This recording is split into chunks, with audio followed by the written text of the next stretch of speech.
ناظرین، تاریخ بتاتی ہے کہ شام اور شمال میں جانے والے صلیبیوں نے اپنی توجہ مصر میں فاطمیوں کی طرف پھیر لی، جبکہ فاطمیوں کے برائے نام حاکم العید اقتدار میں تھے، لیکن وزیر شاور ابن مجیب الصدی حکمرانی کر رہا تھا۔ کہتے ہیں جب یروشلم کے بادشاہ عملرک اول کی سربراہی میں صلیبی حملہ آوروں نے حملہ کیا تو فاطمی کمزور تھے، یوں مصر جلدی سے گر گیا اور شاور نے مدد کے لیے نور الدین زنگی سے رابطہ کیا۔ نور الدین اپنی فوج مصر بھیجنے اور دمشق کو بے دفاع چھوڑنے کے بارے میں مطمئن نہیں تھے، لیکن اس کے بعد ان کے جنرل اسد الدین شیر کو صلاح الدین ایوبی کے چچا نے بھی ان کو راضی کر لیا۔ ناظرین، یوں اسد الدین شرکو نے مصر میں تیزی سے فائدہ اٹھایا اور اس نے صلیبیوں کو ایک بار پھر مسلم سرزمین سے روانہ کیا۔ تاہم اسی موقع پر فاطمیوں کے معزول وزیر شاور نے اپنے اصل ارادے ظاہر کیے۔ اس نے شاہ عمراق اول کے ساتھ اتحاد کیا اور شیر کو کی سربراہی میں زینگیڈ افواج کے ساتھ مؤثر طریقے سے دھوکہ دیا۔ جیسے ہی شیر کو مصر سے واپس آیا، شاور کو اس کے واجبات ادا کر دیے۔ یوں صلیبیوں کے ذریعے مصر کو ایک واسال ریاست قرار دے دیا گیا اور شاور کو محض کٹ پتلی کی شکل دی گئی۔ آخرکار شاور کے بیٹے خلیل نے نور الدین زنگی سے دوبارہ مدد کی درخواست کی، اور جب اسد الدین شرکو پہنچا تو اس بار کوئی دھوکہ نہیں ہوا۔ مصر پر دوبارہ قبضہ کر لیا گیا اور شیر کو مصر کے وزیر کے طور پر قائم ہوا۔ آخرکار وہ صلاح الدین اعظم کے بعد جانشین بن گیا۔ ناظرین، یاد رکھیں، نور الدین زنگی کے فوجی کیریئر کے بارے میں بہت کچھ کہا جا سکتا ہے۔ وہ ایک قابل کمانڈر تھے۔ انہوں نے حملہ آور صلیبیوں کے خلاف اپنی جستجو میں کوئی دبدبہ نہیں چھوڑا، لیکن ناظرین، افسوس سے کہنا پڑتا ہے کہ آج کے مسلمانوں کو نور الدین زنگی اور ان کے ہم عصروں کی زندگی کے بارے میں کتنا کم علم ہے۔ تاریخ اسلام کے ابتدائی قرون وسطیٰ کے رہنماؤں نے اسلام اور سماجی انصاف کے شعلے کو زندہ رکھنے کے لیے جس محنت سے کوششیں کیں وہ بھولی ہوئی ہیں۔ یاد رہے کہ نور الدین زنگی ایک عظیم شخصیت اور مثال جرأت اور پرہیزگاری کے حامل شخص تھے۔ ناظرین، اگر دیکھا جائے تو آج کے مسلمان نوجوانوں کو اپنی تاریخ میں جھانکنے کی فرصت ہی نہیں۔ آج بیت المقدس میں مسجد اقصیٰ کے ساتھ کیا کچھ ہو رہا ہے، فلسطین کے مسلمانوں پر کتنے مظالم ڈھائے جا رہے ہیں، لیکن مسلمان خاموش ہیں۔ کیا آپ نے سوچا ہے کہ اس خاموشی کا نقصان کیا ہوا ہے؟ ناظرین، اس خاموشی کا نقصان یہ ہوا ہے کہ اسلامی عہد زرعی کے علاقے شام و عراق سے اسلامی تہذیب و ثقافت کو نیست و نابود کر دیا گیا ہے۔ اب آنے والی نسلیں ان کھنڈرات پر یہود و نصارہ کی نئی کنسٹرکشن کے نمونے دیکھیں گے۔ بابل و نینوا کی وراثت کھنڈر بنا دی گئی۔ اب دجلہ و فرات کے کنارے نیل کے ساحلوں تک نہ کوئی نور الدین زنگی ہے، نہ اس کا سپہ سالار صلاح الدین ایوبی، اور نہ تاریخ داں ابن اسیر جزری۔ بیت المقدس حالت جنگ میں پہلے بھی تھا، آج بھی ہے۔ 44 ملکوں کی اتحادی فوج محض محو تماشا ہے۔ یمن سوئے کھنڈر ہے، قطر و بحرین و عرب برسر پیکار ہیں۔ یہاں تذکرہ کرتے ہیں مسجد النوری کا۔ یاد رہے کہ مسجد النوری کا نام موصل اور حلب کے مشہور ترک حکمران نور الدین زنگی کے نام پر رکھا گیا تھا، جنہوں نے اس مسجد کی تعمیر کا حکم سن 1172 میں دیا تھا۔ اس کے 2 سال بعد نور الدین زنگی انتقال کر گئے تھے۔ یہی وہ مسجد تھی جہاں سے البغدادی نے خلافت کے فتنے کا اعلان کیا تھا۔ نور الدین زنگی کی بڑی وجہ شہرت یہ ہے کہ انہوں نے مختلف علاقوں کی مسلمان افواج کو یکجا کر کے عیسائی صلیبیوں کے خلاف جہاد کا پیغام دیا تھا۔ ناظرین، مسجد کے مینار کا بیرونی حصہ ایرانی طرز تعمیر کی ایک عمدہ مثال تھا، جس میں اینٹوں کو اس انداز میں لگایا گیا کہ سادہ اینٹیں بھی ایک خوبصورت نمونہ پیش کرتی تھیں۔ مینار کی چوٹی ایک گنبد کی شکل میں تھی جس پر سفید پلستر لگا ہوا تھا۔ جب یہ مینار تعمیر کیا گیا تھا تو اس کی اونچائی 150 فٹ تھی، لیکن جب 14ویں صدی میں مشہور سیاح ابن بطوطہ کا موصل سے گزر ہوا تو انہوں نے دیکھا کہ مینار اس وقت بھی ایک جانب جھک چکا تھا، اس لیے اس وقت بھی اس مینار کو لوگ الہبدہ یا کوہان کے نام سے جانتے تھے۔ جہاں تک ماہرین کا تعلق ہے تو ان کا کہنا تھا کہ اس جھکاؤ کی وجہ اس علاقے میں شمال مغرب سے چلنے والی ہوائیں، اینٹوں پر جنوب سے پڑنے والی تیز دھوپ، یا وہ کمزور جپسم ہے جو اینٹوں کے درمیان لگا ہوا ہے۔ ناظرین، آپ کو بتاتے چلے کہ نور الدین زنگی کی شہرت کی بڑی وجہ یہ ہے کہ انہوں نے مختلف علاقوں کی مسلمان افواج کو یکجا کر کے عیسائی صلیبیوں کے خلاف جہاد کا پیغام دیا تھا۔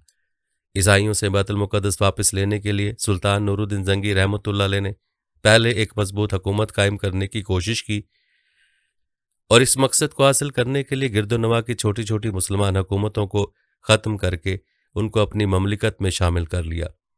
شروع میں نور الدین کا دارالحکومت حلب تھا۔ 549 ہجری میں اس نے دمشق پر قبضہ کر کے اسے دارالحکومت قرار دیا۔ اس نے صلیبی ریاست انطاکیہ پر حملے کر کے کئی قلعوں پر قبضہ کر لیا اور بعد ازاں ریاست ایڈیسا پر مسلمانوں کا قبضہ ختم کرنے کی عیسائیوں کی کوشش کو بھی ناکام بنا دیا۔ دوسری صلیبی جنگ کے دوران دمشق پر قبضہ کرنے کی کوششوں کو بھی انہوں نے ناکام بنا دیا اور بیت المقدس سے عیسائیوں کو نکالنے کی راہ ہموار کر دی۔ ناظرین، یاد رہے کہ دوسری صلیبی جنگ میں فتح کی بدولت ہی مسلمان تیسری صلیبی جنگ میں فتح یاب ہو کر بیت المقدس واپس لینے میں کامیاب ہوئے۔ اس زمانے میں مصر میں فاطمی حکومت قائم تھی، لیکن اب وہ بالکل کمزور ہو گئی تھی اور مصر چونکہ فلسطین سے ملا ہوا تھا، اس لیے عیسائی اس پر قبضہ کرنا چاہتے تھے۔ یہ دیکھ کر نور الدین نے ایک فوج بھیج کر 564 میں مصر پر بھی قبضہ کر لیا اور فاطمی حکومت کا خاتمہ کر دیا۔ اپنے 28 سالہ دور اقتدار میں نور الدین زنگی نے نہ صرف دمشق پر قبضہ کیا بلکہ مستقبل میں صلاح الدین ایوبی کو ملنے والی کامیابیوں کی بنیاد رکھی۔ اس وقت صلاح الدین ایوبی مصر میں نور الدین زنگی کی فوج کے کمانڈر تھے اور پھر اپنے رہنما کے انتقال کے بعد سن 1187 میں انہوں نے بیت المقدس کو آزاد کرایا اور ایوبی عہد کی بنیاد رکھی تھی۔ ناظرین، ہم نے ذکر کیا تھا کہ نور الدین زنگی بیت المقدس کو فتح کرنے اور آزاد کرانے کا خواب دیکھا تھا۔ بیت المقدس یعنی مسجد اقصیٰ کے اندر نصب کرنے کے لیے عالی شان ممبر بھی بنوایا تھا، لیکن اس کی زندگی نے وفا نہ کی اور وہ یہ کام سر انجام نہ دے سکے۔ آئیے آپ کو بتاتے ہیں کہ نور الدین زنگی کا بنوایا ہوا ممبر بیت المقدس میں کس نے نصب کرایا۔ ناظرین، یہ کام نور الدین کے سپاہی صلاح الدین ایوبی نے کیا، جس کو فاتح بیت المقدس کے نام سے پکارا جاتا ہے۔ آپ کو بتاتے چلے کہ صلاح الدین ایوبی کا مکمل نام الملک الناصر سلطان صلاح الدین یوسف بن نجم الدین ایوبی تھا۔ 1137 میں عراق کے شہر تکریت میں ایک متوسط طبقے سے تعلق رکھنے والے کرد خاندان میں پیدا ہوئے۔ مصر کی فتح اور صلیبیوں کے مقابلے میں آنے سے پہلے کوئی اس بات کا اندازہ نہ کر سکتا تھا کہ انہوں نے حال بیت المقدس کا فاتح اور عالم اسلام کا محافظ ثابت ہوگا۔ اس کی قسمت میں وہ سعادت لکھی ہے جو بڑے بڑے عالی نسب شرفا اور صلحاء کے لیے قابل رشک ہے۔ صلاح الدین ایوبی 17 سال کی عمر میں اپنے والد کے ساتھ نور الدین زنگی کے دربار میں آئے اور ان کی شہرت کا آغاز اس وقت ہوا جب ان کے چچا اسد الدین شیر کو پہلی بار 1163 میں انہیں مصر کے خلاف اپنی پہلی مہم میں ساتھ لے گیا۔ ناظرین، تاریخی روایت بتاتی ہیں کہ 1169 میں جب مملکت کی حکومت سلطان کے ہاتھ میں آئی تو یہ خیال ان کے دل و دماغ میں جم گیا کہ اللہ تعالیٰ کو ان سے کوئی بڑا کام لینا ہے جس کے ساتھ راحت و عیش کا کوئی جوڑ نہیں۔ صلاح الدین ایوبی کے معتمد خاص قاضی بہاؤالدین شداد لکھتے ہیں، حکومت کی باغ دوڑ ہاتھ میں آ جانے کے بعد دنیا ان کی نظر میں ہیچ ہو گئی۔ شکر گزاری کا جذبہ ان کے دل میں موجزن ہوا، عیش و تفریحات سے منہ موڑ لیا اور ایک سنجیدہ و جفاکش زندگی اختیار کی۔ جہاد کی محبت اور عشق ان کے رگ و ریشے میں سرایت کر گیا تھا، ان کے قلب و دماغ پر چھا گیا تھا۔ یہی ان کا موضوع گفتگو تھا اور اسی کی تیاری میں ہمہ وقت مصروف رہتے تھے۔ قسم کھائی جا سکتی ہے کہ جہاد کا سلسلہ شروع ہونے کے بعد انہوں نے ایک پیسہ بھی جہاد اور مجاہدین کی مدد کے علاوہ کسی دوسرے مصرف میں خرچ نہیں کیا۔ ایک مرتبہ فرمایا کہ میرا ارادہ ہے ساحل کو صلیبیوں سے پاک کرنے کے بعد ملک کو تقسیم کر کے خود یہاں سے رخصت ہو جاؤں اور سمندروں میں سفر کر کے یورپ کے جزائر تک پہنچوں، ان مغربیوں کے وہاں تک تعاقب کروں کہ روئے زمین پر کوئی کافر زندہ نہ رہ جائے یا میری جان اس ارادے میں کام آ جائے۔ میدان جنگ میں سلطان کی کیفیت ایسی غمزدہ ماں کی سی ہوتی تھی جس نے اپنے اکلوتے بچے کا داغ اٹھایا۔ وہ ایک صف سے دوسری صف تک گھوڑا دوڑاتے پھرتے اور لوگوں کو جہاد کی ترغیب دیتے، ان کی آنکھوں سے آنسو جاری ہوتے تھے۔ ناظرین، آپ کو بتاتے چلیں کہ صلاح الدین ایوبی قبلہ اول کو آزاد کرانے کی قسم کھا چکا تھا، چنانچہ وہ مصر سے فاطمی خلافت کے خاتمے اور اندرونی سازشوں کا قلع کما کرنے کے بعد تیزی سے فلسطین آیا اور 1187 کو حطین کے مقام پر وہ فیصلہ کن مارکا ہوا جس میں ذلت آمیز شکست کے بعد صلیبیوں کے پاؤں ارض مقدس سے اکھڑ گئے اور حطین کی فتح مسلمانوں کے لیے قبلہ اول کی فتح کا دروازہ ثابت ہوئی۔ مورخین نے لکھا کہ اس جنگ میں 30,000 جانیں کام آئیں۔ ٹوٹی ہوئی صلیبوں اور کٹے ہوئے ہاتھ پاؤں میں مردوں کے ڈھیر اس طرح لگے ہوئے تھے جس طرح پتھر پر پتھر پڑے ہوئے، اور کٹے ہوئے سر زمین پر اس طرح پڑے تھے جیسے خربوزے کے کھیت میں خربوزے پڑے نظر آئیں۔ جو عیسائی زندہ بچے وہ سب مسلمانوں کے ہاتھوں گرفتار ہو گئے۔ روایت بتاتی ہیں کہ بعض اوقات ایک مسلمان 30 عیسائی سپاہیوں کو جنہیں اس نے خود گرفتار کیا تھا خیمے کی رسی میں باندھے لے جا رہا ہوتا۔ ناظرین، کہا جاتا ہے کہ صلاح الدین ایوبی نے میدان جنگ میں اپنا خیمہ نصب کرانے کے بعد قیدی پیش کرنے کا حکم دیا۔ عیسائیوں کے سالار اور بادشاہ جو اس جنگ میں گرفتار ہوئے تھے سلطان کے سامنے حاضر کیے گئے۔ سلطان نے بیت المقدس کے حاکم گائی کو اپنے پہلو میں بٹھایا اور شہزادہ اریات والی کرک کی طرف بالکل توجہ نہ کی۔ سلطان نے گائے کو پیاسا دیکھ کر اسے ٹھنڈے پانی کا پیالہ دیا۔ اس نے کچھ پانی پیا اور بچا ہوا پانی شہزادہ اریات کو دے دیا۔ سلطان اگرچہ نہایت متحمل مزاج اور بردبار آدمی تھا، لیکن اس وقت انتہائی غضبناک ہو گیا اور ترجمان سے کہا کہ گائے سے کہو اسے پانی تم نے دیا ہے، میں نے نہیں، کیونکہ عرب پانی اور نمک اس کو دیتے تھے جس کو معاف کر دیتے تھے۔ شہزادہ اریات، بعض مورخین نے اس کا نام ارنات اور بعض نے ریجینالڈ بھی لکھا ہے۔ سلطان کے غضبناک ہونے کی وجہ یہ تھی کہ اس دور کے عیسائی بادشاہ اخلاق اور کردار سے ایسے عاری تھے کہ مسلمانوں کے قافلے لوٹ لیا کرتے تھے، ان کی معصوم اور نابالغ بچیوں کو اغوا کر کے لے جاتے تھے، جنہیں بعد میں جاسوسی کی تربیت دے کر مسلمانوں کے علاقوں میں مخبری کے لیے بھیجتے تھے۔ شہزادہ اریات نے بھی حجاز مقدس سے حج کی سعادت حاصل کر کے واپس آنے والے حجاج کرام کے ایک قافلے پر حملہ کیا تھا۔ جب ان مظلوم اور بے کس حاجیوں نے رحم کی درخواست کی تو اس بدبخت اور سیاہ باطن نے ان سے کہا کہ نعوذ باللہ، اپنے محمد سے کہو تمہاری مدد کریں۔ جب سلطان ایوبی کو اس بات کا علم ہوا تو اس نے منت مانی کہ اگر یہ گستاخ اس کے ہاتھ آ گیا تو اسے اپنے ہاتھوں سے قتل کرے گا۔ ناظرین، تاریخ بتاتی ہے کہ حتین کی فتح کے بعد جلد ہی وہ ساعت سعید بھی آ گئی جس کی سلطان کو بے حد آرزو تھی، یعنی بیت المقدس کی فتح۔ کہا جاتا ہے کہ صلاح الدین ایوبی کو بیت المقدس کی ایسی فکر تھی اور اس کے دل پر ایسا بوجھ تھا کہ پہاڑ اس کے متحمل نہیں تھے۔ ناظرین، یوں 27 رجب المرجب سن 1187 کو سلطان صلاح الدین ایوبی ایک خون ریز معرکے کے بعد بیت المقدس میں داخل ہوا اور پورے 90 برس کے بعد قبلہ اول جہاں سرتاج الانبیاء جناب محمد مصطفیٰ صلی اللہ علیہ وآلہ وسلم نے معراج کی رات 1,24,000 انبیاء کی امامت فرمائی تھی، مسلمانوں کے قبضے میں آیا۔ یہ بھی ایک عجیب اتفاق ہے کہ صلاح الدین ایوبی اسی تاریخ کو مسجد اقصیٰ میں داخل ہوا جس تاریخ کو سیدنا محمد مصطفیٰ صلی اللہ علیہ وآلہ وسلم مسجد اقصیٰ سے معراج کے لیے تشریف لے گئے تھے۔ ناظرین، یہ ایک عظیم الشان فتح تھی۔ بیت المقدس کی فتح سے سلطنت اسلام کو نئی زندگی عطا ہوئی اور پورے عالم اسلام کو ایک زبردست خوشی ہوئی۔ فتح کے بعد سلطان نے قبہ صخرہ پر نصب صلیب اتروا دی، اسے عرق و گلاب اور مشک سے غسل دیا اور نور الدین زنگی کا بنوایا ہوا ممبر مسجد میں نصب کروا دیا۔ تاریخ بتاتی ہے کہ بیت المقدس میں 90 برس بعد جمعے کی نماز ہوئی، اس کی فضا اللہ اکبر کے شیریں نغموں سے گونج اٹھی۔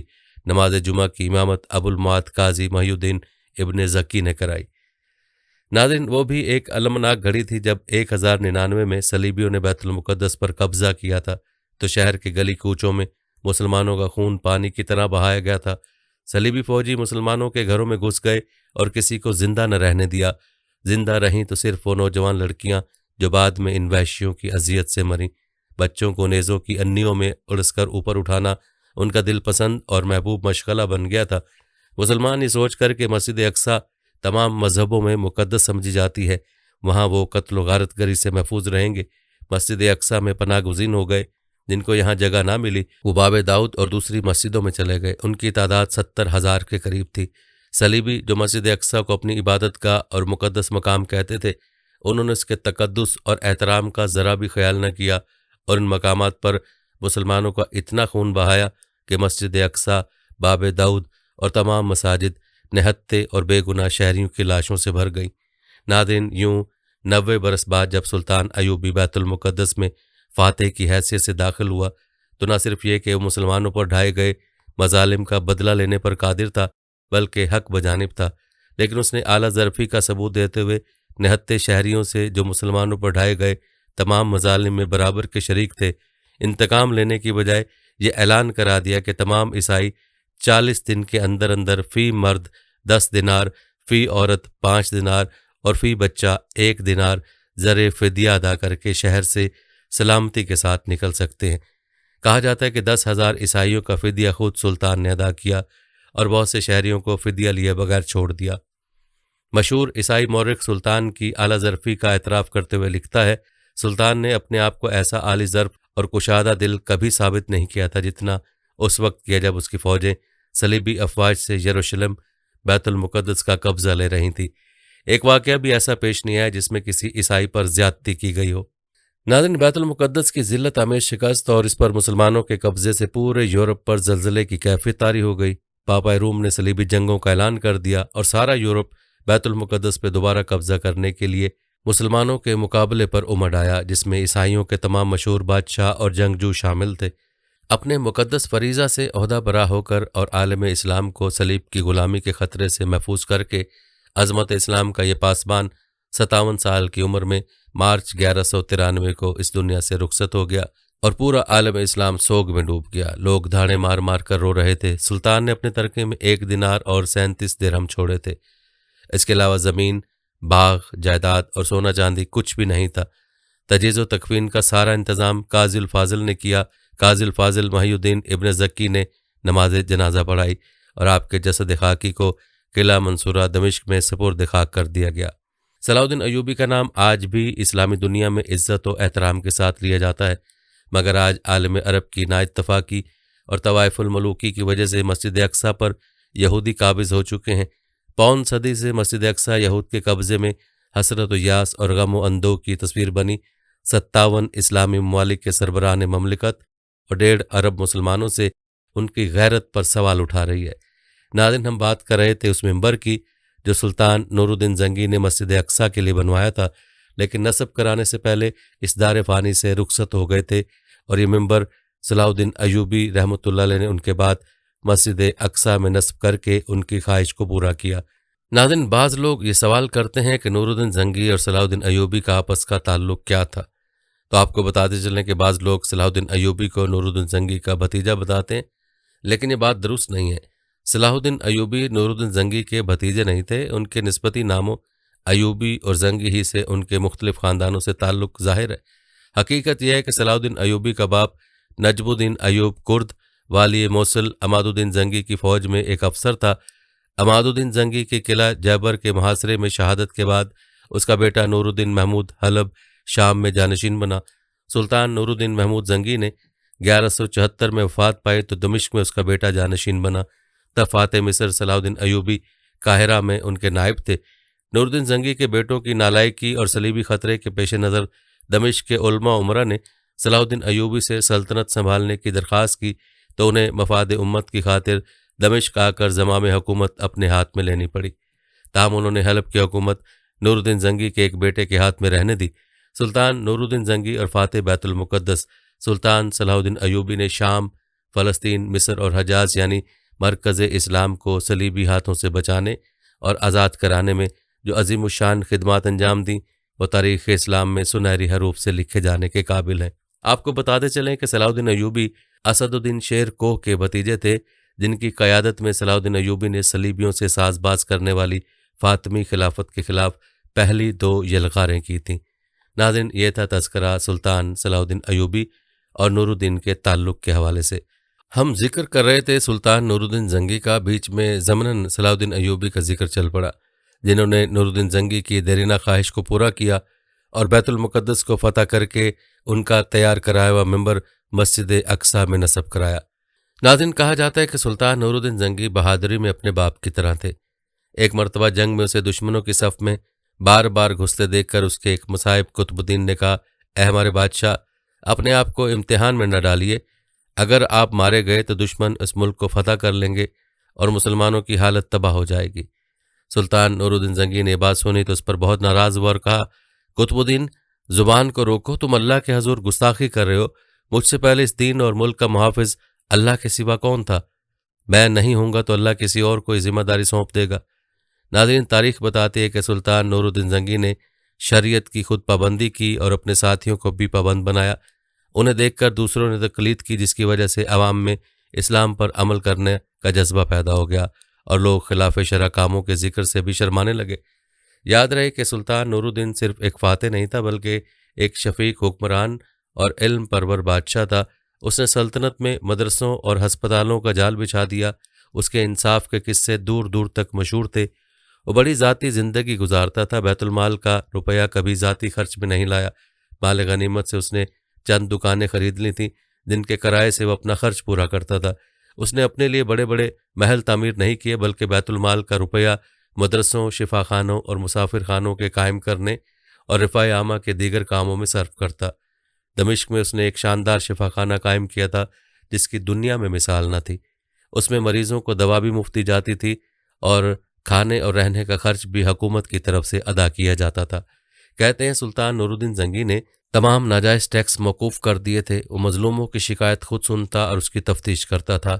ناظرین، نورالدین کی انہی خوبیوں اور کارناموں کی وجہ سے اس زمانے کے ایک مورخ ابن اسیر نے لکھا ہے کہ میں نے اسلامی عہد کے حکمرانوں سے لے کر اس وقت تک کے تمام بادشاہوں کی تاریخ کا مطالعہ کیا، لیکن خلفائے راشدین اور عمر بن عبدالعزیز کے سوا سلطان نورالدین زنگی سے زیادہ بہتر فرما روا میری نظر سے نہیں گزرا۔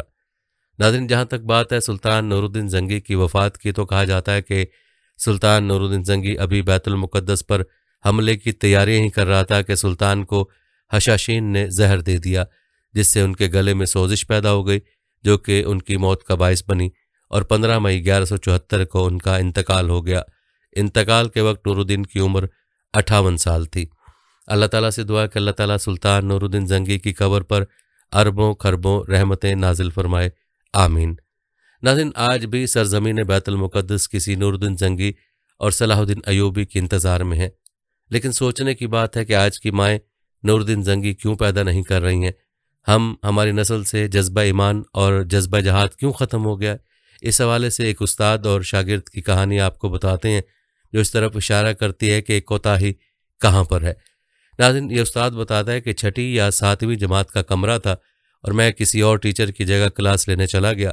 تھکن کے باوجود کامیابی کے موضوع پر طلبہ کو لیکچر دیا اور پھر ہر ایک سے سوال کیا، ہاں جی تم نے کیا بننا ہے؟ ہاں جی آپ کیا بنو گے؟ ہاں جی آپ کا کیا ارادہ ہے؟ کیا منزل ہے؟ سب طلبہ کے ملتے جلتے جواب، ڈاکٹر، انجینئر، پولیس، فوجی، بزنس مین۔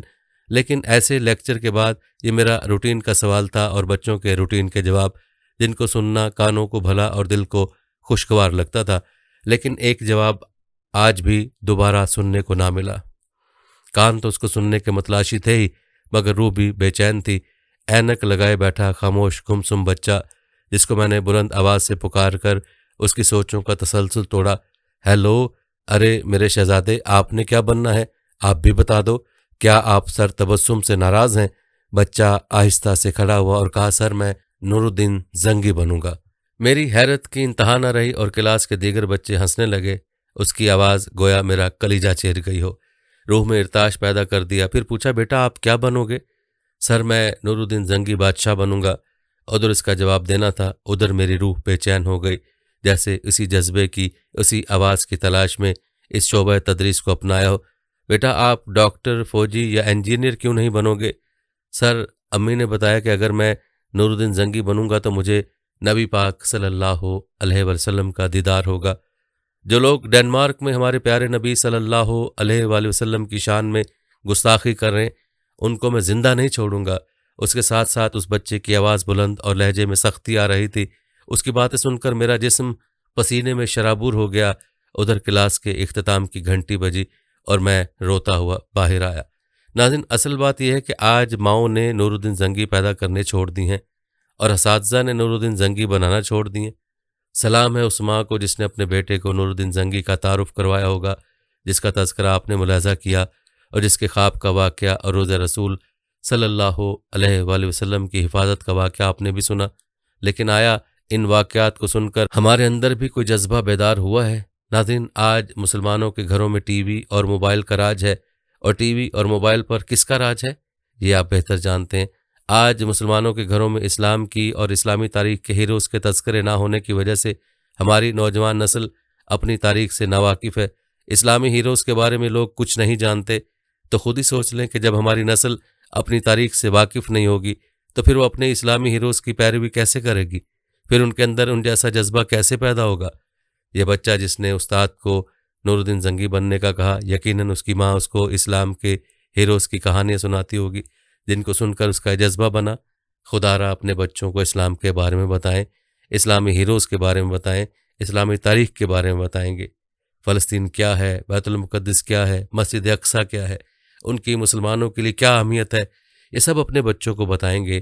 بیت المقدس اور مسجد اقصیٰ کو لے کر آنے والے حالات کیا ہوں گے، ان میں مسلمانوں کو کیا کردار ادا کرنا چاہیے، یہ تمام سوالات ایسے ہیں کہ جن کے بارے میں بچوں کو بتانا اور ان کو تیار کرنا والدین اور اساتذہ کی ذمہ داری ہے، اور ہر مسلمان کا فرض بنتا ہے کہ مسجد اقصیٰ کی اہمیت کو جانے اور اس کو یہودیوں کے چنگل سے آزاد کرانے کے لیے اپنا فرض ادا کرے۔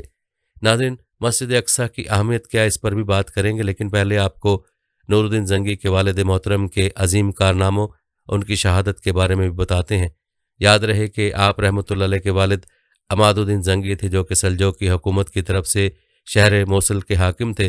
جب سلجوقی حکومت کمزور ہو گئی تو انہوں نے زنگی سلطنت قائم کر لی اور عیسائیوں کو شکستوں پر شکستیں دے کر ان کی 4 میں سے ایک صلیبی ریاست ایڈیسا کا خاتمہ کر دیا، جو صلیبیوں نے پہلی صلیبی جنگ کے بعد قائم کی تھی۔ ختم ہونے والی پہلی صلیبی ریاست کا دارالحکومت الرحا تھا، جسے آج کل اورفا کہا جاتا ہے، اور یہ ایشیائے کوچک میں واقع ہے۔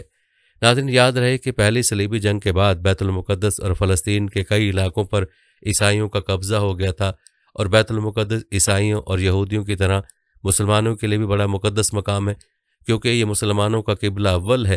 حضرت سلیمان علیہ السلام، داؤد علیہ السلام، موسیٰ علیہ السلام اور عیسیٰ علیہ السلام اسی خطے میں ہوئے، اور جس طرح وہ عیسائیوں اور یہودیوں کے پیغمبر تھے، اسی طرح مسلمانوں کے بھی پیغمبر ہیں۔ پھر خود حضرت محمد مصطفیٰ صلی اللہ علیہ وآلہ وسلم کو جب معراج ہوئی تو مسجد اقصیٰ ہی میں ٹھہرے تھے اور یہیں سے آسمان پر تشریف لے گئے تھے۔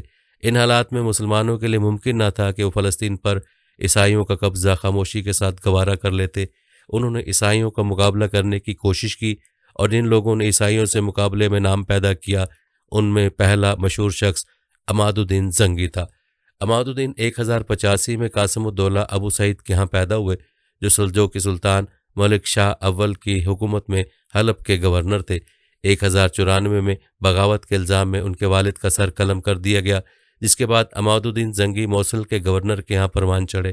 عماد 1127 میں موصل اور 1128 میں حلب کے اطابق بنے اور دونوں شہروں کو اپنے اقتدار میں لے آئے۔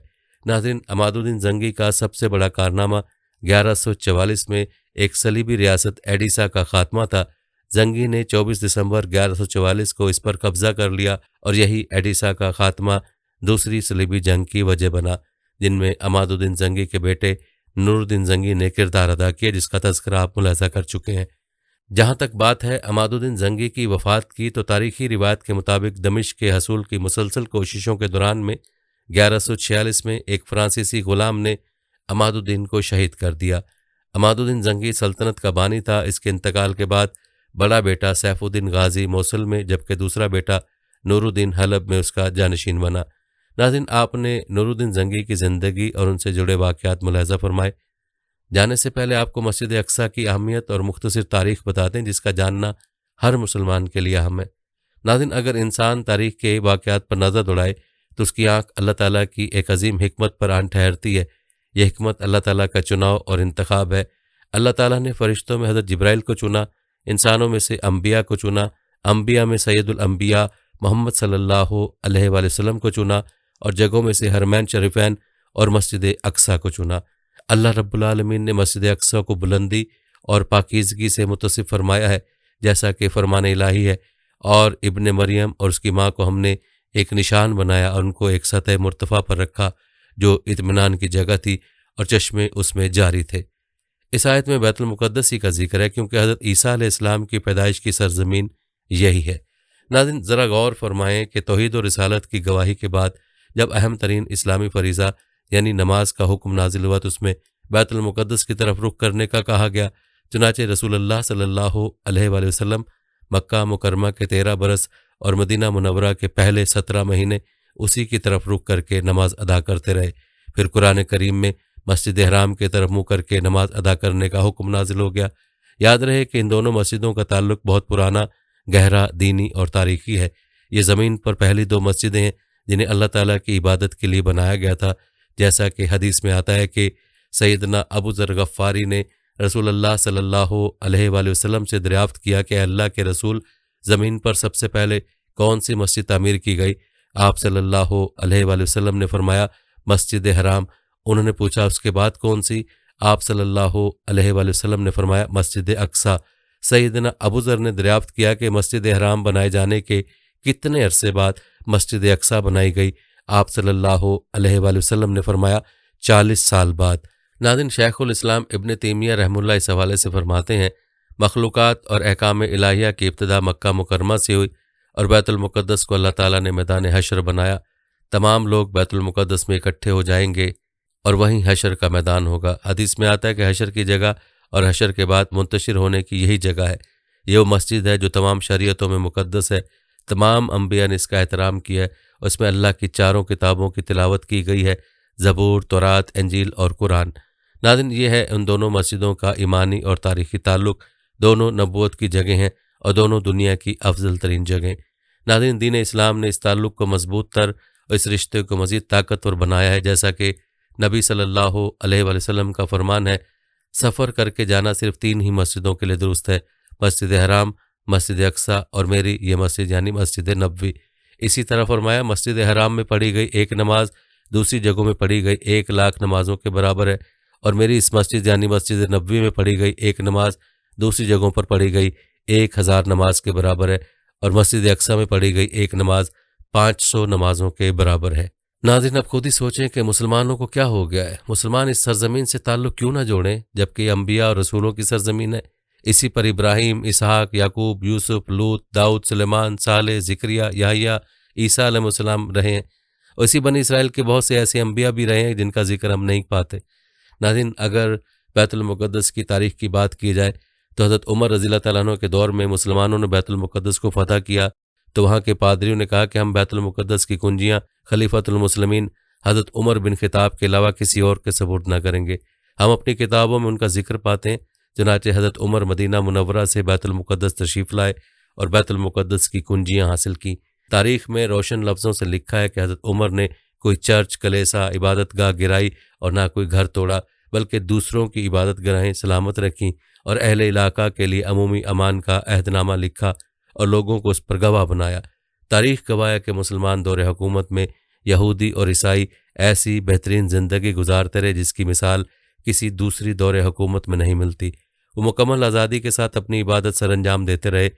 ناظرین، یاد رہے کہ تاریخ زمانے کے لیے آئینہ ہوتی ہے، یہ حال میں ماضی دکھانے والا دریچہ ہے اور یہی حال میں مستقبل دکھانے والی کتاب ہے۔ تاریخ میں کوئی ایسا مسئلہ نہیں گزرا کہ جس کے بارے میں ہمارے شرعی نصوص، تاریخی حقوق اور تہذیبی وابستگی یوں اکٹھی ہو گئی ہوں جس طرح اس مسئلے میں یہ اکٹھی ہیں۔ یہ ہمارا سب سے بڑا اسلامی مسئلہ ہے، تازہ مسائل یا لڑائیوں میں سے بھلانا نہیں چاہیے۔ یہ پہلا قبلہ، تیسری مقدس مسجد اور آپ صلی اللہ علیہ وآلہ وسلم کی جائے معراج کا مسئلہ ہے۔ یہ اقصیٰ مبارک کا مسئلہ ہے کہ جو ہر مسلمان کے دل میں رہنا چاہیے۔ اس کے بارے میں کوئی سودا بازی یا دستبرداری کی بات نہیں ہونی چاہیے۔ گزشتہ حالات پر تو آنکھیں نم ہو جاتی ہیں اور دل افسوس میں ڈوب جاتا ہے، لیکن ناظرین یاد رکھیں، ہمارے مقدسات اور ہمارے دین کے معاملے میں کوئی پیچھے ہٹنا گوارا نہیں ہونا چاہیے۔ ناظرین، حالیہ حالات نے ہمارے پرانے زخم پھر سے تازہ کر دیے۔ کہاں ہے نور الدین زنگی اور صلاح الدین ایوبی؟ کیا ہمارے مقدس مقامات مسلسل چیختے رہیں گے؟ کیا ہمیں مسجدیں ہمیشہ یوں ہی بلاتی رہیں گی؟ فلسطین مدد کا منتظر رہے گا اور اقصیٰ مدد کے لیے پکارتی رہے گی؟ اللہ کی قسم کہ جس کے سوا کوئی الہ نہیں، مسجد اقصیٰ ظالم، جابر اور سرکش یہودیوں کے ہاتھوں میں دیکھ کر ہمارے دل افسوس سے بھر جانے چاہیے اور ہماری نیندیں اڑ جانی چاہیے۔ اگر ایسا نہیں ہوتا تو ہمیں یقیناً سوچنے کی ضرورت ہے۔ خود ہی سوچیں کہ ہمارے مسلمان بھائیوں کا قتل عام ہو رہا ہو اور ہم یہاں چین کی نیند سوئیں، کتنے افسوس کا مقام ہے۔ حالانکہ ہمارے پیارے آقا صلی اللہ علیہ وآلہ وسلم کا فرمان ہے کہ مسلمان ایک جسم کی مانند ہیں، جسم کے ایک حصے میں تکلیف ہو تو پورا جسم بے چین ہو جاتا ہے۔ آیا فلسطین کے مسلمانوں کو اذیت میں دیکھ کر پوری امت بے چین ہے یا نہیں؟ لیکن ناظرین، اس وقت صرف بے چین ہونے کی ضرورت نہیں ہے، بلکہ مسجد اقصیٰ اور فلسطین کے مسلمانوں کی مدد کرنے کی ضرورت ہے، ان کے لیے دعائیں کرنے کی ضرورت ہے۔ آئیے سب مل کر دعا کرتے ہیں کہ اللہ تعالیٰ مسجد اقصیٰ کو مسلمانوں کے قبضے میں واپس لوٹا کر ہماری آنکھیں ٹھنڈی فرمائے۔ آج جو اس میں ہو رہا ہے اسے دیکھ کر ہمارے دل افسوس اور غم سے بھر جاتے ہیں۔ مسجد اقصیٰ کا مسئلہ ہمارا مسئلہ ہے، مسجد اقصیٰ کی مصیبت ہماری مصیبت ہے، اور مسجد اقصیٰ کی مشکل ہماری دلوں کی مشکل ہے۔ اے اللہ تعالیٰ، تو مسلمانوں کی مدد فرما، آمین یا رب العالمین۔ ناظرین، یاد رکھیں، امت کے احوال درست کرنا، اسے مشکلات سے نکالنا ساری امت اسلامیہ کی اجتماعی ذمہ داری ہے۔